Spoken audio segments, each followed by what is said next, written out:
OK, un exercice qui était à faire, c'est de faire les vues orthogonales de cette pièce-là dans AutoCAD. Là, aujourd'hui, on va essayer de voir comment on peut faire la vue isométrique ici, tout simplement. Ce que je vais faire, je vais prendre un print screen de cette image-là que je vais venir coller dans le dessin qui avait été déjà fait par l'étudiant. Pourquoi je le colle, c'est que tout simplement que parce que les dimensions, les cotes ne sont pas là. Ce n'était pas demandé dans l'exercice. Mais par contre, je vais en avoir besoin pour créer la vue ISO. Donc, je vais tout simplement coller l'image ici que je vais pouvoir effacer plus tard. Je vais enlever le mode ortho pour venir vraiment le mettre à l'échelle, un petit peu plus petit. Parfait. Et voilà. Je vais le déplacer aussi. Déplacer pour pas qu'il soit trop, excusez le terme, mais dans les jambes. On voit ici ce que l'étudiant a fait, c'est très bien. OK. Il manque peut-être une petite ligne ici, la ligne qui est là, pour venir compléter le dessin. Oh, on voit ici que la ligne est d'une certaine couleur. Ah, OK. C'est dans les propriétés ici. Les propriétés ont été changées. Donc, toutes les nouvelles entités que je vais créer vont avoir cette couleur-là et vont avoir la ligne de centre. C'est ce que je veux pas. Fait que là, ce que je vais faire, je vais tout simplement sélectionner la ligne pour la changer. La mettre, exemple, du calque, qui devrait être ici. Je peux aller ici ou aussi je peux le changer là.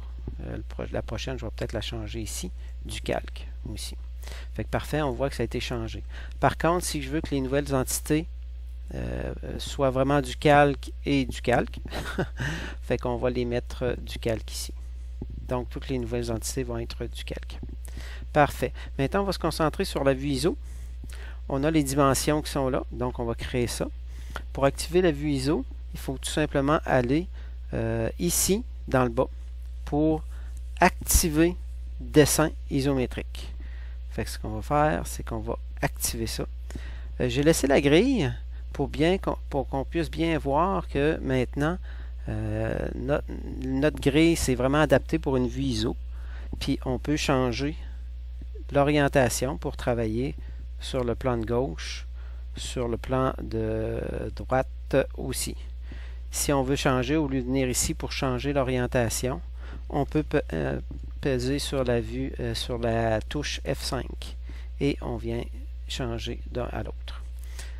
Je vais enlever la grille parce que c'est un petit peu tannant de la voir. Fait qu'on va venir maintenant commencer à dessiner. Je vais choisir l'orientation. OK, je vais me mettre sur le plan de... C'est bien de droite celui-là? Oui, bien, prendre le plan de droite. Donc, on va venir faire la section ici. OK. Donc, je vais créer une ligne tout simplement. Et je vais me déplacer comme ça. Je vais me mettre en mode, bien sûr, ortho.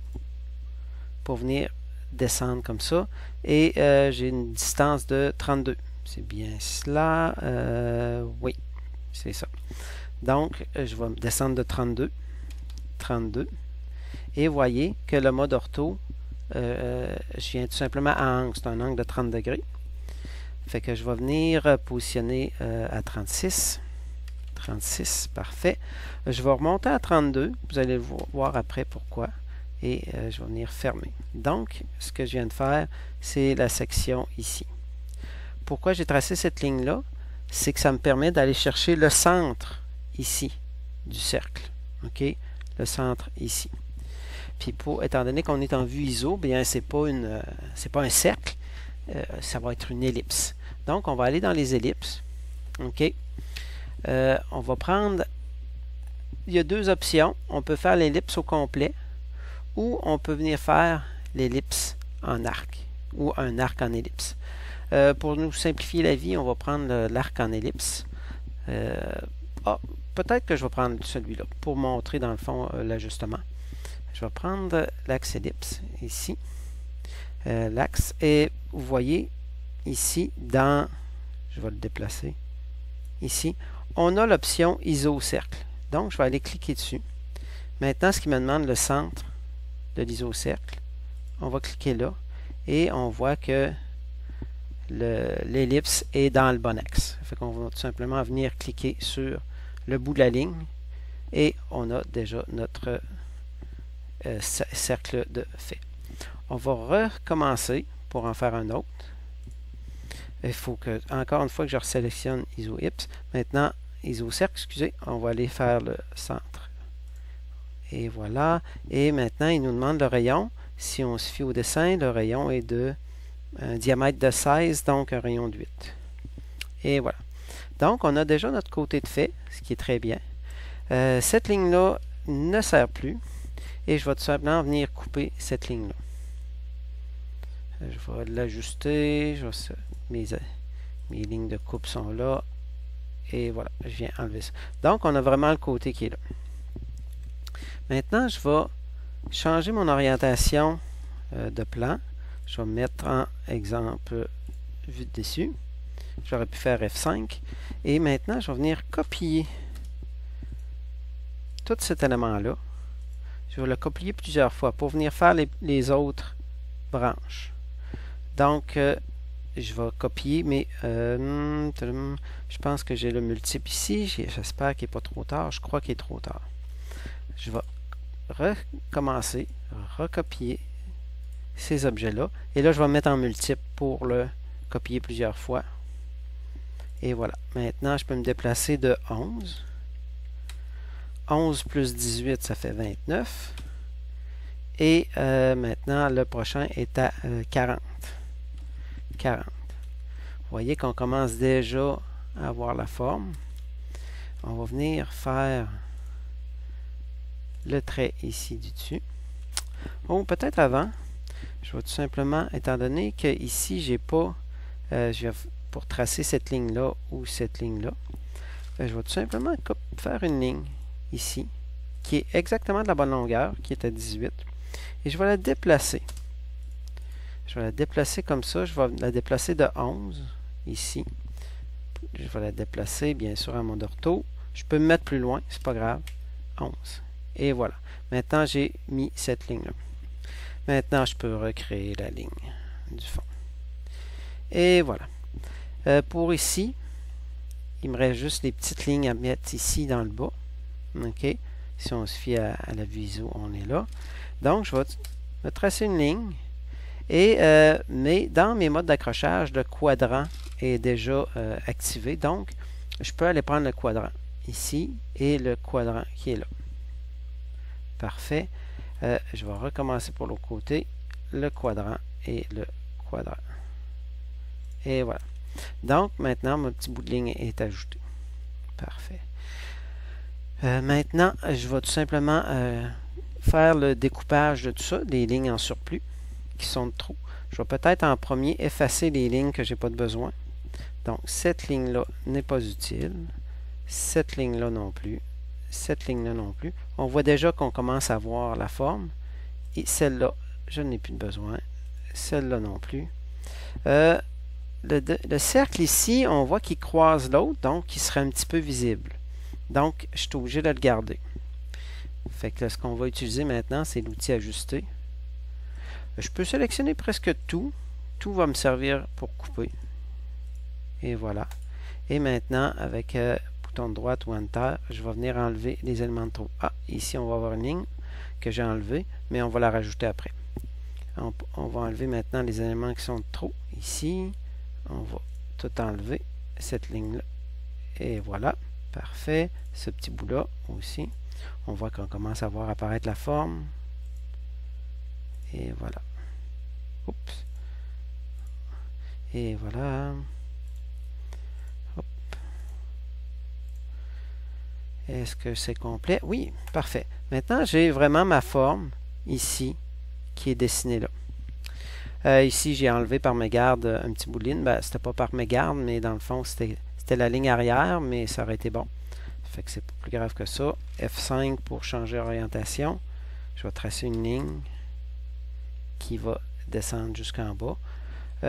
Ici, je peux la descendre plus loin. Je peux ensuite resélectionner la ligne au lieu de prendre l'outil ajustement. Et étant donné que j'ai, dans le fond, dans mes modes d'accrochage, j'ai, je ne sais pas si on peut les voir, paramètres d'accrochage, non, je ne l'ai pas ici. Bref, j'ai l'intersection dans mes modes d'accrochage qui est là. Donc, je peux tout simplement prendre le point et venir le mettre ici. J'aimerais bien ça voir mes modes d'accrochage. On va essayer de les voir. Comment je fais pour les voir? Donc, merde. Accrochage. Ah, là, voilà. Parfait. Ici. C'est parce qu'il était sur la deuxième fenêtre. Et on voit ici que, dans le fond, j'ai extrémité, milieu, centre et j'ai bien sûr intersection. Ça, c'est mes modes d'accrochage standard que moi, je préfère. Parfait. Je ne le voyais pas parce qu'il était tout simplement sur l'autre mon autre écran. Maintenant, ici, tout ce qu'il nous reste à faire, c'est la tige arrière de la pièce qui a un diamètre de... je dois avoir le diamètre à quelque part. Oui, bien sûr, le diamètre de 18. OK? Et on voit que c'est vraiment au centre du rectangle arrière de la pièce. Dans le fond, pour aller chercher maintenant le centre arrière, on a deux extrémités, on a deux coins. Donc ce qu'on va faire, on va se tracer une ligne qui est en référence. Oh, mon mode d'accrochage, je ne le veux pas. C'est-à-dire mon snap à la grille. On va se tracer une ligne ici. Parfait. Maintenant, cette ligne-là, dans le fond, c'est le centre de la partie arrière. OK? Fait que, dans le fond, le milieu de cette ligne-là, ça va être le centre du cercle, tout simplement. Maintenant, ce qu'on va venir faire, on va venir retracer une ellipse ISO, dans le fond. On va le taper encore une fois ISO. On prend le cercle. On voit que je ne suis pas dans la bonne orientation. C'est pas grave. On tape F5 pour changer l'orientation. Et maintenant, j'ai un diamètre, si je me rappelle bien, de 18 ou un rayon de 9. Et voilà. Parfait. Fait que maintenant, il me reste juste à trouver ma longueur. Ici, j'ai une longueur de 32. Fait que ce que je vais faire, je vais copier cette ellipse-là. Je vais encore changer d'orientation. Et voilà. Et je vais faire, j'ai bien dit 32. 32. Et voilà. Maintenant, j'ai le premier cercle, deuxième cercle. Il me reste tout simplement qu'à venir relier. Je vais peut-être effacer cette ligne-là pour me simplifier la vie. Parce que je n'ai plus de besoin pour venir sélectionner comme il faut le quadrant et avec le quadrant. Et je vais encore une fois une ligne quadrant avec le quadrant. Et voilà. Maintenant, ce cercle-là ne me sert plus. Il m'a servi uniquement à venir bien positionner la tige arrière. Et maintenant, comme je disais tantôt, je peux tout simplement sélectionner ça. J'ai l'intersection. Où j'utilise bien sûr l'outil ajuster ici. Et voilà. De toute façon, je vais en avoir besoin de l'outil ajuster pour venir vraiment couper ici le cercle pour arriver à cette vue-là. Et voilà. Donc, j'ai complété la vue isométrique. Bien sûr, on va peut-être la déplacer pour la mettre à un endroit un petit peu plus adéquat. Bien sûr qu'il manquerait le texte et tout ça, mais ça, on va voir ça plus tard dans la formation. On peut enlever ça maintenant, ça ne me sert plus. Et voilà, on a créé la vue ISO pour ces pièces-là. Puis on va voir plus tard comment coter et finir le dessin. Et voilà.